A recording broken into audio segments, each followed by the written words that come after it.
guess I know what this show is going to be about today.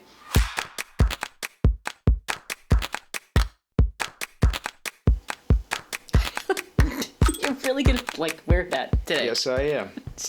Because we're here today to welcome another inductee to our OBA Hall of Fame. Yeah, right. Founder of Los Straitjackets, international rock and roll star Surf at 60 God, plus. Surf God, Eddie Angel. Our OBA Hall of Fame are people that are 60 and plus. Yeah. Who are doing just amazing things. Yeah, masks or not. Yeah, but what's more amazing than being a masked international rock and roll star? Right, that's really pretty cool. Well, right now you're listening to one of our favorite Los Straitjackets tracks by Eddie, right? Close to Champagne.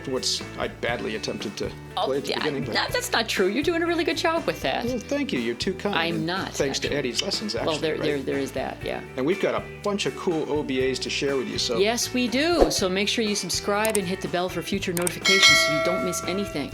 Well, we just had what I'd call the privilege of being...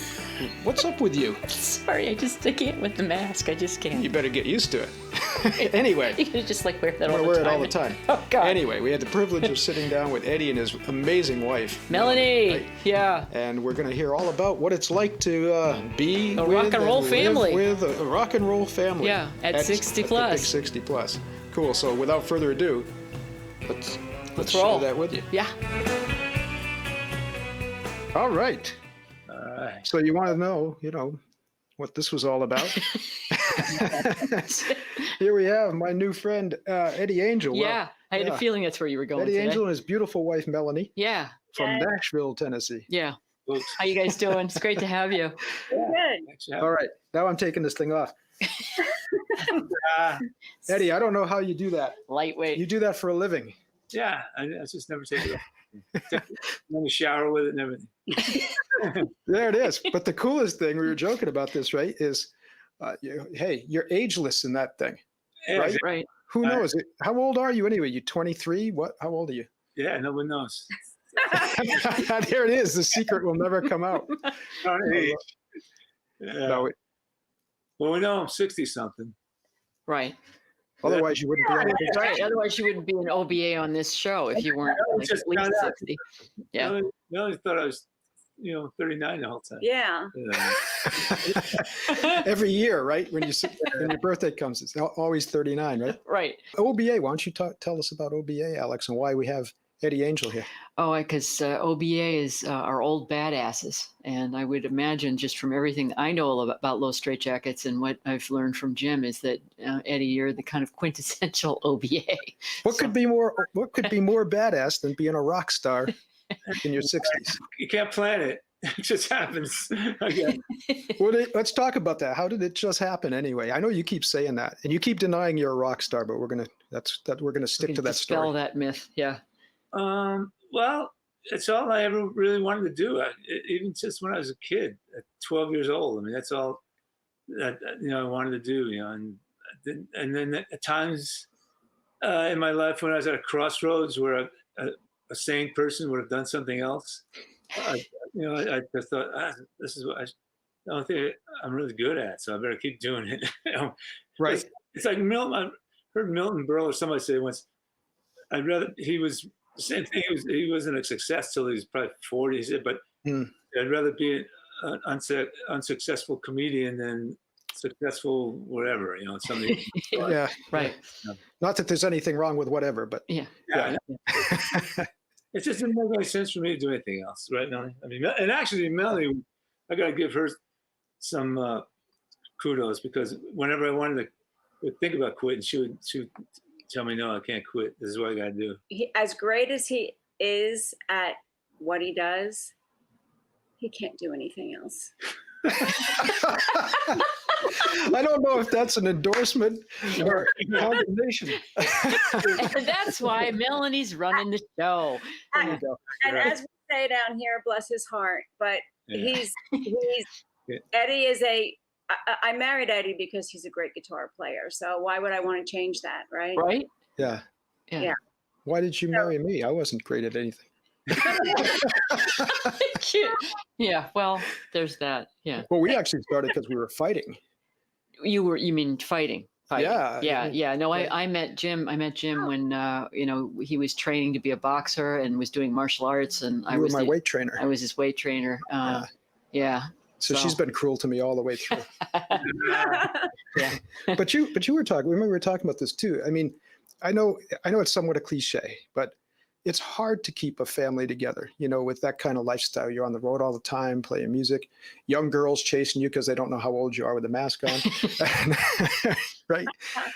You guys have done so great. And ever since I met you, I mean, I've just been so impressed. And Melanie, I've said this to Eddie, I don't know if you've heard it, that I'm just in awe of how you've kept all this together and what a great family you have, all your kids. It's just terrific. Thank you. Thanks. It's been, it's when Eddie and I, we've been to, we have our 33rd wedding anniversary this weekend. You said that. That's awesome. Congratulations. And you guys too. Yeah, we just had our 24th. Yeah, God, not 33. Yeah, we had 24. Ours was 24 yesterday. Yeah. Yeah. So. And it's when I have other wives or girlfriends ask, how do you do it when he's on the road all the time? But I mean, one, it's pretty much all I've ever known. So you just, that's what we do. And when that's what he does. So my feeling is when he's home, it's, he's not working. So it only makes, there's nothing, it just works, it's it's my job. It's like being a traveling salesman or something. I mean, that's right. They got to do. Well, before COVID became a thing, Jim was living sort of a similar lifestyle, as a leadership speaker. And, he's traveling around the country and around the world and all of that. And, I just got used to that. And sometimes I was with him on the road and sometimes I wasn't. But it's just part of the lifestyle. Got used to it. Used to say, geez, I can't wait till you go on the road again. Yeah, exactly. Do you say that? Get out of here. Go away. Give me some space. Well, it's funny. Aside from Los Straitjackets, everything else that Eddie does, I book. So when he's home and he's getting on my nerves, I can always threaten him with, I'm going to book the tour. Yeah. You're a 12-month tour. Yeah. That's too wild. This COVID thing, this is the longest I've been home, right? Oh, I'll bet. Not since we've been married, 33 years, the longest stretch that we booked. And we're still like each Still together. other. I guess it's funny.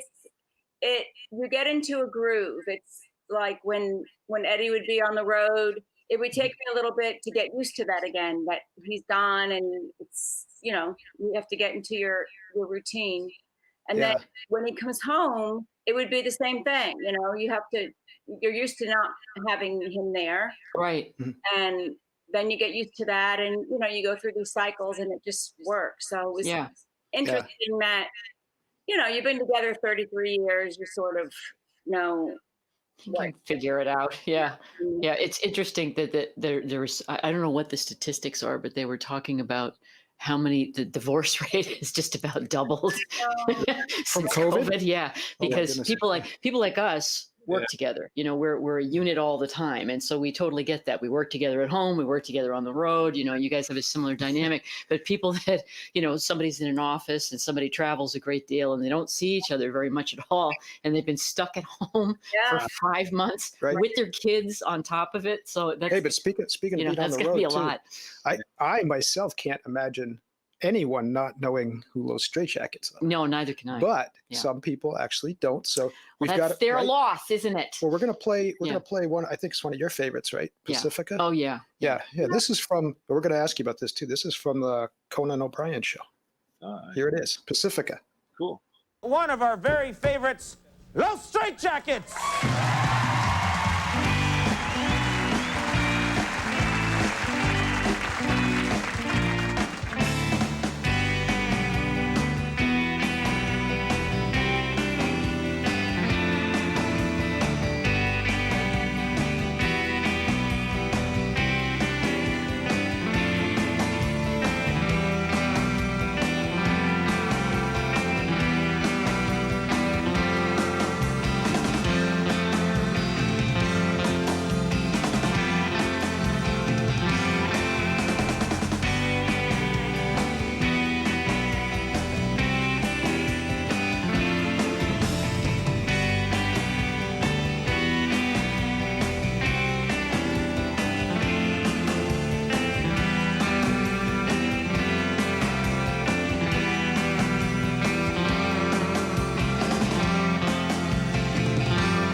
But if you want the background on that song, I wrote that song. I wrote that on a piano, and I'm not a piano player, but any stretch of the imagination. But I can play a few chords and stuff.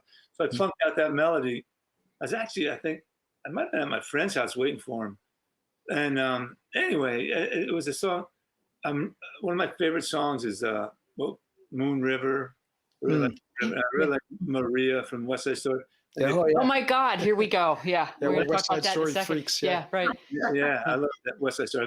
I drive my kids crazy. I made them watch it so many times. It's good for them. Yeah. Yeah, but Right. it's got a similar kind of melodic thing in it. So that's, and then when I started playing on guitar, and I was playing it like as a slow ballad, for a couple of years.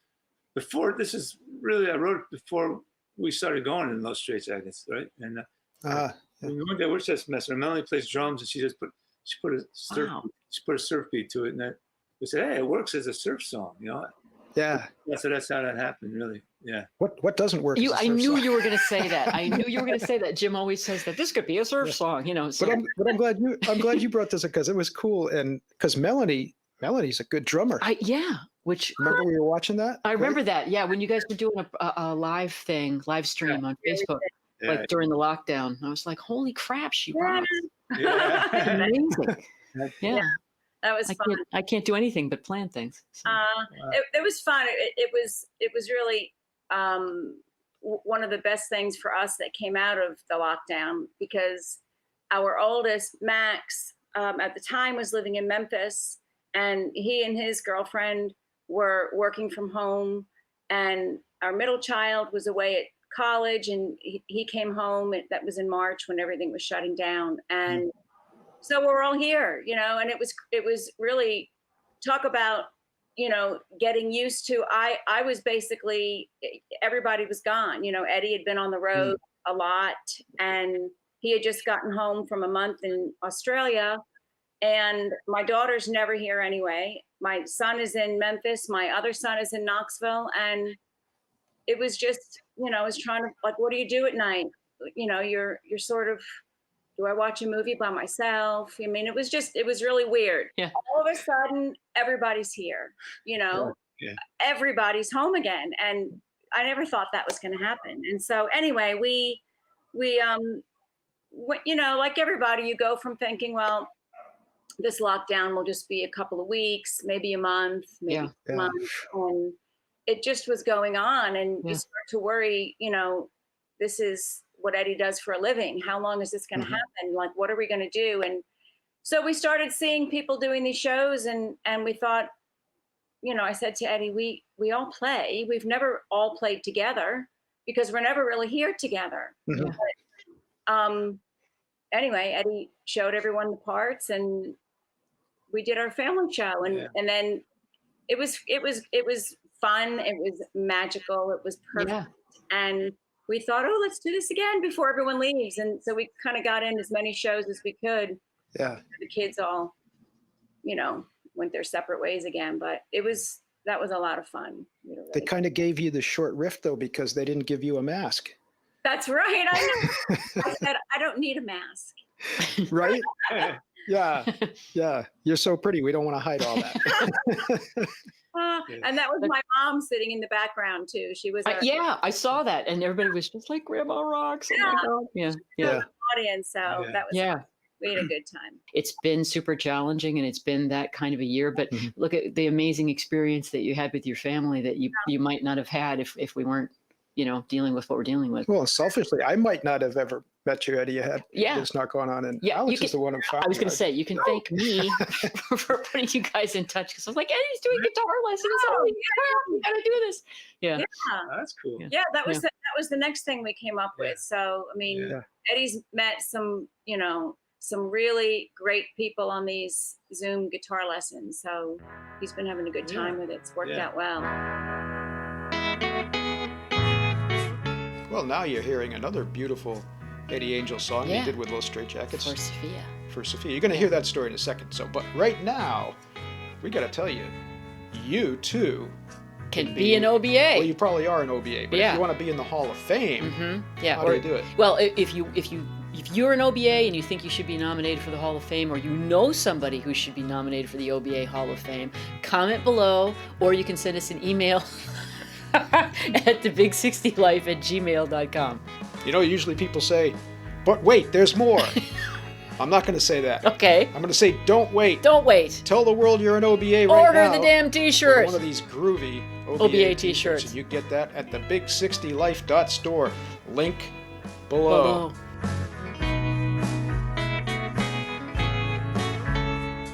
But what you just heard playing is one of my favorite songs by Eddie, and it's got a really cool story behind it. And I think you're going to really love this story. I haven't told you this yet. Eddie, it's for Sophia. Yeah. And you guys had a cool story behind that, how you're trying to name your daughter and all that. I love that. Oh, did I tell you that? And when we did. We were going to name her Sophia. We had the name all picked out. And then, I don't know what happened. We were in the hospital when she was born. And how did the name Catherine come up? I don't remember. Well, Catherine, you know, when I was pregnant with my first, that was the name I had picked out. I just love the name Catherine. Yeah. And I had a boy. And then we had our second. And if it was a girl, it was going to be Catherine. And we had a boy. So then when we had our third and it was a girl, for some reason, the name Sophia, I don't know, I just loved it. And we were in the hospital and we couldn't decide. We had, like, I think Grace was maybe one of the names, Sophia, Catherine. And I was overwhelmed, you know, just leaving the hospital. And I had 2 little kids and a newborn baby. And I said to Eddie, they won't let us leave without the name. They want the name. I can't figure it out. Let me know what her name is when we get home. So then when I wrote that song for Sophia, I mean, I just wanted it to be, I wanted to dedicate it to her. And I like the idea, you know, there's a really famous Beethoven's piano song that For Elise, yeah. For Elise. And I just like the sound of it. I'm impressed. Hey. You know. So I thought that was a cool idea, but for Catherine didn't have a good ring to it. So I used Sophia for Sophia, but yeah.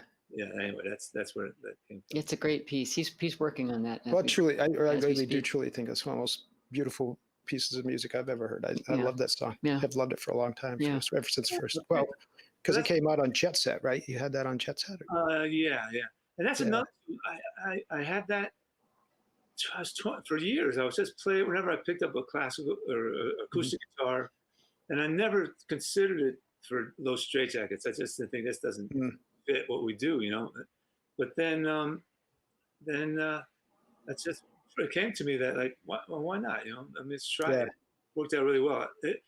It's just funny that, you know, a lot of times my point I'm trying to get at is sometimes you don't know what's good and what's not good, or something what's going to work. You know, some of the things that are right in front of you that you overlook or something. You know, I had it around for a year, at least 5 years, just, you know, without thinking that this is going to make a nice instrumental for Los Straitjackets. You know? Well, and your friend Diego is going to do that with Los Is he? But you know what? It's a good thing you didn't name your daughter Gladys. I don't think that would have for Gladys. You're going to insult somebody named Gladys. Come on. No, not that Gladys isn't a pretty name, but just it's not as lyric as Sophia. No, right? no. Sophia's a beautiful name. Yeah. It is. Yeah. There's more syllables, so it's more melodic. Yeah. Okay. Okay, sorry, Gladys. All right, Gladys. Okay. I didn't mean to insult Gladys. It's going completely off the rails. Who's named Gladys anymore anyway? Well, Think of somebody. That's a good point. Here's a funny thing. Everyone calls Catherine Cat, so it could have been Fur Cat, I guess. But One of the things, you know, we've been kicking around is funny because there's that iconic joke, and I was looking for the interview where, remember when Mick Jagger, years and years and years ago, Mick Jagger said, I can't imagine myself jumping around doing rock and roll at 50. I think he said, yeah. I think Tina Turner said the same thing one time too. How old is she now? She's pushing 80, isn't she? Oh, she's still looking rocking good. it out in She's 5-inch great. heels. Yeah. Oh, I love Tina Turner. I would know leave you do. for Tina I Turner. know you would. Yeah, I wouldn't blame you. I'd leave you for Tina Turner. So There you go. just There you saying. But anyway, back to the point of this whole thing. There's a point to this. Well, yeah. Okay, go ahead. So I know, Eddie, so you're in your 60s. yeah, And you don't even want to stop, do you? I mean, Did you imagine yourself really getting this far and still doing it, and not without even a thought of retirement? You know what, Jim? I didn't think about anything. Melanie's like, yeah, that's right. I don't make plans. I mean, I never had some plan or anything. I just got, I just knew this is what I wanted to do. I mean, that was as far as my plan went. Mm-hmm. I never thought about stopping. But I'd be honest with you. I mean, I can't believe how fast time went by. Yeah. I mean, 20 years seems like yesterday, right? And so it's like wow. And now, especially I guess now when you're just have all the time to think, you reflect more and you realize, wow, everything went by fast, Yeah. So I didn't realize it. I mean, I knew at some point, you're going to have to stop doing it or slow down, but it always was way off in the future, and now it seems like the future is here or something, it's much clearer, I see it, but I still don't think of stopping. I mean, I think sometimes I think to myself, yeah, I could stop now. I mean, I could stop. I wouldn't be. I think I could stop and not feel bad, or I could keep or keep going. Whatever. I don't. I could do either one. I'm not. Yeah. I don't see Eddie ever stopping. Like not by choice, because I don't know. I think it sort of keeps him going, keeps him young, and when he's done a long, tough tour and he's exhausted and he comes home and he's like, I can't do this anymore. And I usually say, all right, that's fine. It's good. And then about a week goes by and he's like, I hear you. I can't wait to get on the road again. Yeah. So I don't know. I mean, I think that physically, as long as he's able to do it, he may not do it, I say that he won't do it as intensely, but like I'm going to say the last 5 years, he's been saying, I can't tour like this next year. And then next year comes and it's an incredibly filled out tour year. So, right. But the cool thing is, right, these days you can do it on your own terms. I mean, that's part of our theme is, right. At 60 is the beginning, right? If people are looking at 60 as the beginning and not the end, then they're in the right place as far as I'm concerned here at the big 60 life. But what you decide, right? Why we're not having to live by those old conventions anymore, are we? That 60 is the time we should be winding down. Right, we're it's healthier, time to we're retire more active. and cash Right? it in. Well, it's true.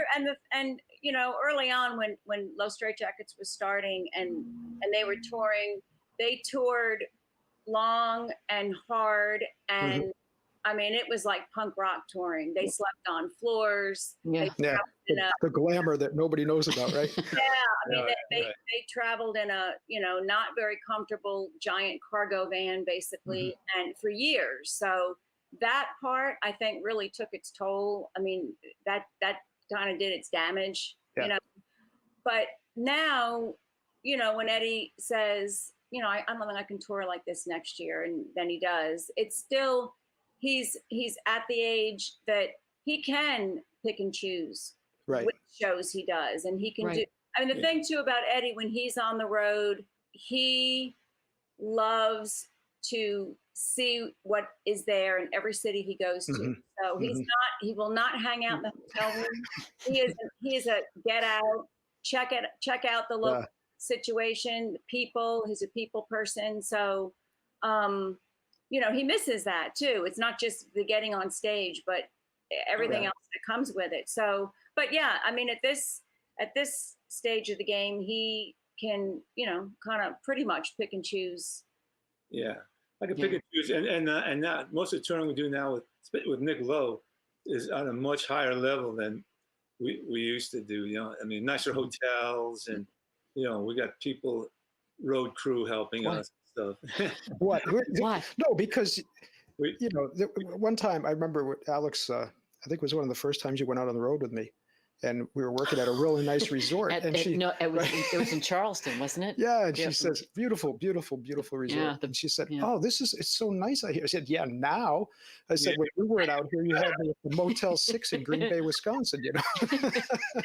Yeah, I strategically decided which trips I was going to go on. Yeah. You know, it's like, okay, yeah, Mexico, yeah, you know, like. Yeah. Right. But I hear you. The fun part about traveling is meeting people, seeing things, and What I was going to say though was that, and Melanie went on a really good point about this is how you want to travel as you get a little bit older. I mean, that's one of the things that I've discovered I have a lot less tolerance for. You know, I love to go to places and see things and visit all these amazing places. You know, being in an airport for 4.5 hours, not so much. I don't enjoy that. So there's a lot of stuff I used to do traveling as a younger person that I just really not want to do anymore. Right. Yeah, there's definitely parts of travel that's not fun. Yeah. Airports being the number one.